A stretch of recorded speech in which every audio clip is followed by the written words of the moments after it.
anong pagpapahirap ang ginawa sa biktima, ganun din ang gagawin sa mga kriminal na yan. Dapat nga babalatan sila ng buhay, ibibitin ng patiwarik. Pero napakasimple lang ang ginawa nung panahon ni Digong. Binabaril lang sila. Napakadaling kamatayan, di ba? Tapos ngayon, lahat kayo dyan ng mga congressman, nasa panig ng mga kriminal, nasa panig ng mga drug pusher, drug addict. Ni minsan ba napag-usapan ng tungkol sa mga biktima? Sa pamilya ng mga biktima, kung anong ginawa nila sa mga biktima? Ni minsan ba pinakinggan nyo ang hinaing ng mga pamilya ng mga biktima? Hindi. Hindi nyo pinakinggan dahil ang nasa utak lamang ninyo ay yung mga killer na yan, yung mga kriminal na yan. Tapos idadamay nyo ang taong bayan. Masyado kayong bias. Masyado kayong tutok sa mga Duterte.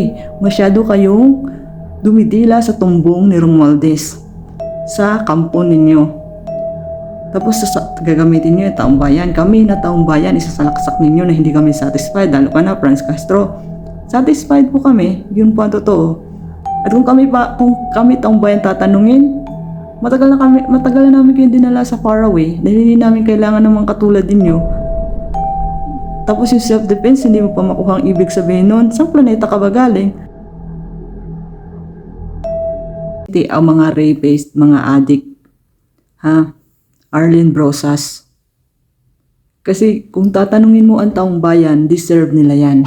Swerte na nga sila isang bala lang ng tingga sa ulo ang nakukuha nila kaysa sa mga victims na pinapahirapan muna bago patayin. Nire-rape muna bago patayin. Okay lang kung diretso patay agad ang ginagawa ng mga binidiktos na yan sa mga biktima nila. Pero hindi. Pinapahirapan pa nila, ginagahasa pa nila. So kailan pa sila naging inosente? Napakaswerte na nga nila Binabaril na lang sila ng basta-basta. Dahil kung ang taong bayan ang tatanungin, kung ang mga kamag-anak ng biktimang tatanungin, Arlene Brosas, dapat kung ano ang ginawa sa biktima, kung anong pagpapahirap ang ginawa sa biktima, ganun din ang gagawin sa mga kriminal na yan. Dapat nga babalatan sila ng buhay, ibibitin ng patiwarik. Pero napakasimple lang ang ginawa nung panahon ni Digong. Binabaril lang sila. Napakadaling kamatayan, di ba? Tapos ngayon, lahat kayo dyan ng mga congressman, nasa panig ng mga kriminal, nasa panig ng mga drug pusher, drug addict. Ni minsan ba napag-usapan ng tungkol sa mga biktima? Sa pamilya ng mga biktima, kung anong ginawa nila sa mga biktima? Ni minsan ba pinakinggan nyo ang hinaing ng mga pamilya ng mga biktima? Hindi. Hindi nyo pinakinggan dahil ang nasa utak lamang ninyo ay yung mga killer na yan, yung mga kriminal na yan. Tapos idadamay nyo ang taong bayan. Lalong-lalo na dito kay Kay Franz Castro, na hindi daw satisfied ang taong bayan. Ikaw lang ang hindi satisfied. Hindi ko nga alam ba't ka pa nakaupo dyan, convicted ka naman, child abuser ka naman.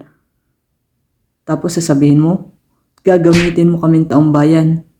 Ma'am, wala kaming pakialam sa iyo kung na-satisfied ka o hindi. Dahil kami mga taong bayan, satisfied kami sa pamumuno ni Rodrigo Roa Duterte nung kapanahunan niya. Ngayon, kung hindi ka na-satisfied at kung may pinagpuputok ng butsi mo, ikaw lang yun. Huwag mo kaming idamay na taong bayan. Lagi nyo kami dinadamay na taong bayan dyan sa mga personal interest niyo. Wala naman kaming pakialam sa inyo. Lalong-lalo ka na Franz Castro, Brosas, sino pa yung naandyan ng mga nakaupo. Mga personal interest lamang yan, yung mga gusto ninyo. Dahil kami mga taong bayan, kung kami papipiliin, kami mga mamamayang Pilipino, pinagsisipan na namin kaming lahat magsama-sama, pinagsisipan na namin lahat kayo dyan dahil wala kayong mga kwenta. Dahil mga protector kayo ng mga kriminal, ng mga drug lords, ng mga addictus benedictus. O paano ko nasabi? Yan si Ace Barbers. Nahuli ang kapatid niya na mayroong shabu sa likod ng kotse niya na ipupuslit nila doon sa Surigao del Norte. Ibinalita ba ng abayas na yan na media? Hindi. Kaya ngayon atat na atat kayong protektahan ang mga addict, drug pusher, drug lord, rapist. Na kung tutuusin, napakadaling kamatayan sa kanila. Innocent? Anong sabi niyo? Innocent? Kailan pa naging innocent yung criminal? Kailan pa naging innocent yung rapist? Kung pag-uusapan ng innocent dito, mga mga boss, mga sir, mga congressman, kung pag-uusapan ng innocent nito, iisa lang ang matatawag na innocent. Yun ang biktima. Ang mga biktima ng mga addictus, benedictus, mga kriminal, mga rapist na yan, yun ang totoong innocent. Pero yung mga kriminal na yan, yung mga rapist na yan, hindi yan innocente. Pinaglalaban nyo ang karapatan nila. Pinaglalaban nyo na pinatay silang basta-basta na lang. Tapos, ano yon? May due process, ha, Ma'am Castro? Due process. Tulog ho ba kayo nung panahon ng drug of war ni President Rodrigo Roa Duterte? Nasaan po kayo? Para hindi nyo makita yung due process na pinagyayabang ninyo. Para po sabihin ko sa inyo, may due process po ang nangyari bago nagkaroon ng malagim na patayan sa mga addictus benedictus, drug pusher, drug lord, rapist na yan. Ano yung due process? I-explain ko sa iyo, Inday Castro. Ang due process na ginawa ni former President Rodrigo Roa Duterte ay ang tokhang. Oh, hindi mo alam yun. Mag-research ka muna. O ask mo si Mr. Google Dan Fernandez. Don't poll me. Tokhang. Ang tokhang ay iniimbitahan ang mga gumagamit at nasa listahan na gumagamit ng mga drugs, mga addict, mga drug pusher, mga pusher na nagbebenta doon sa isang community, sa isang barangay, isang lugar, isang municipality. Iniimbitahan sila lahat na pumunta sa munisipyo para kausapin ng mayor, para kausapin ng gobyerno na itigil na nila ang ginagawa nila kung gumagamit man sila ng drugs. Itigil na nila dahil baka yun na ang huling gamit nila. Yun ang tinatawag na due process of law. Kinausap muna sila. And since matitigas ang ulo nila, since hindi sila naniniwala na kayang gawin ng gobyerno na ipapatay sila kung sakasakali man sige pa rin sila, ginawa pa rin nila. Do ang ending, tinegi sila. O, tapos sasabihin mo walang due process of law. Ang tawag doon, hindi naman basta-basta. Hindi basta-basta na ipapapatay na lang yung tao na hindi siya kakausapin mo na walang proper evidence na ginagawa niya ang masamang gawain na yon. Anong akala mo kay Rodrigo Roa Duterte? Gago, napapatay na. Kahit naman sino na nakaupo, hindi ka na lang basta-basta pwede magpapatay nang wala kang matibay na ebidensya, walang kang pinanghahawakan na hindi mo siya kinausap ng maayos. And since ang gago talaga dito ay yung mga addictus benedictus na yan, ay mga pusher na yan, inalagay sila sa dapat nilang pagkalagyan kaysa makapaminsala pa sila. Tapos sasabihin inosente, mas mahalaga ang maraming inosente na mapapatay ng mga addictus, mabibiktima ng addictus benedictus na yan kaysa sa kanila. Dahil wala namang kwenta mga buhay ng mga kriminal na yan eh. Mas may kwenta mga inosente kaysa sa mga buhay ng mga kriminal na yan. Pinaglalaban nyo yung buhay nila, pinaglalaban yung karapatan nila, human rights. Paano naman yung mga biktima? Ni minsan ba tinanong nyo yung pamilya ng mga victims? Yung pamilya ng mga na-rape, di minsan ba sumagi sa isip nyo yun? Hindi sumagi sa isip nyo yun dahil masyado kayong bias. Masyado kayong tutok sa mga Duterte. Masyado kayong dumidila sa tumbong ni Romualdez sa kampo ninyo.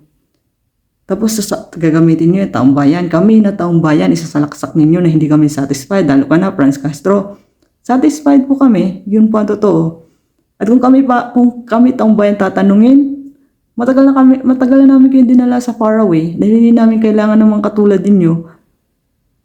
Tapos yung self-defense, hindi mo pa makuha ang ibig sabihin nun. Saan planeta ka ba galing? Napakasimple na self-defense. Tapos hindi ka na satisfied doon sa sagot ni Duterte. Kung ikaw ba, pagpalagay na natin sa'yo, Franz Castro, kung ikaw ba may sumaksak sa'yo, may bumaril sa'yo, tapos may dala kang baril, o kaya mong protektahan ang sarili mo, hindi mo ba didepensahan ang sarili mo? Di mas malala na yung pulis. Pulis sila to serve and protect. Tapos, susugurin sila ng kriminal. And hindi nila ipoprotektahan yung sarili nila. Hindi sila gaganti dun sa kriminal. And to think may karapatan silang gawin yun dahil nasa serbisyo sila. Yan sasabihin mo, sasabihin na nanlaban yung kriminal. Sabi ni Arlene Rosas. Ngayon kung sabihin naman na nanlaban tapos sinadya palang patayin ng pulis. Tapos yung kriminal na yun, yung suspect na yun, mas malala ang ginawa niyang karumal-dumal na krimen or tinatawag na, or may ginawa siyang ni-rape siya na walang muwang na bata, o mas mabigat pa doon ang kasalanan, deserve talaga niya mamatay. Kahit sabihin pa na hindi dapat siya pinatay, deserve niya mapatay. Swerte na nga lang niya dahil hindi ginawa sa kanya ang ginawa sa biktima. Napakaswerte na niya doon na binagyan na lang siya ng sasantingga sa ulo. Paano lang ako binalatan ng buhay? O kung anong ginawa sa biktima, yun din na ginawa sa kanya. Tapos pinaglalaban niyo human rights ng mga kriminal. kaysa sa human lives ng mga inosente. Kakapal naman ng mga mukha ninyo.